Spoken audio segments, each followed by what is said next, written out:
নমস্কার বন্ধুরা, আপনারা সবাই দেখছেন সরকারি সংবাদ ইউটিউব চ্যানেল। বন্ধুরা, আপনাদের পরিবারে যদি মাধ্যমিক বা উচ্চ মাধ্যমিকের কোনো ছাত্রছাত্রী থেকে থাকে, তাহলে কিন্তু তাদের জন্য মধ্যশিক্ষা পর্ষদ থেকে একটি বিরাট বড় ঘোষণা রয়েছে। হ্যাঁ বন্ধুরা, আপনাদের মধ্যে হয়তো অনেকেই জানেন যে ডিসেম্বরের 13 তারিখ থেকে 24 তারিখের মধ্যে মাধ্যমিকের টেস্ট পরীক্ষাটা শেষ করার কথা ঘোষণা করা হয়েছে।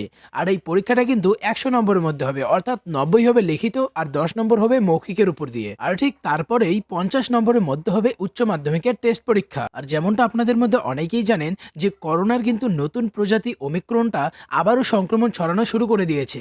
আর এটার জোরে কিন্তু 2022-এর মাধ্যমিক ও উচ্চ মাধ্যমিকের পরীক্ষাটা আবারও বাতিল হতে পারে। সেই জন্যই কিন্তু মধ্যশিক্ষা পর্ষদ যত দ্রুত সম্ভব টেস্ট পরীক্ষাটা শেষ করতে চাইছে। যদি করোনার কালে আবারও মাধ্যমিক ও উচ্চ মাধ্যমিকের পরীক্ষাটা বাতিল হয়, তাহলে তাদের সেই নম্বরটা এই টেস্টের মূল্যায়নের উপর ভিত্তি করেই সেটা দেওয়া হবে। তো বন্ধুরা, এবারে কথা হচ্ছে, যদি আপনারা টেস্ট পরীক্ষাটা না দেন তাহলে কি হবে। দেখুন, এই বিষয়ে এখানে হেডলাইনে বড় বড় করে বলা হয়েছে যে মাধ্যমিকের টেস্ট পরীক্ষা নিয়ে নয়া ঘোষণা পর্ষদের। টেস্ট না দিলে কি হবে ছাত্রছাত্রীদের ভবিষ্যৎ, ভয়ঙ্কর সিদ্ধান্ত পর্ষদের। তো আসুন বন্ধুরা, এবার আমরা পুরো খবরটা জেনে নেই। তবে তার আগে বন্ধুরা, যদি আপনারা আমাদের চ্যানেলে নতুন হয়ে থাকেন, তাহলে কিন্তু সবার প্রথমে ভিডিওটিকে একটি লাইক করে দেবেন।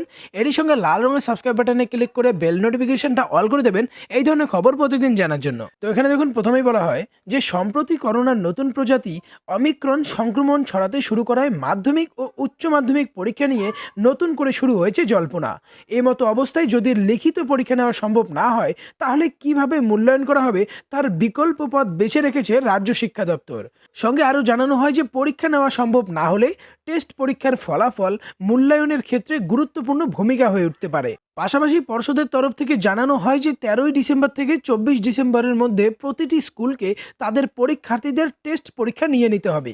পর্ষদের এই সকল একাধিক নির্দেশিকা মেনে চলতে হবে রাজ্যের প্রতিটি স্কুল এবং ওই সকল স্কুলের পরীক্ষার্থীদের।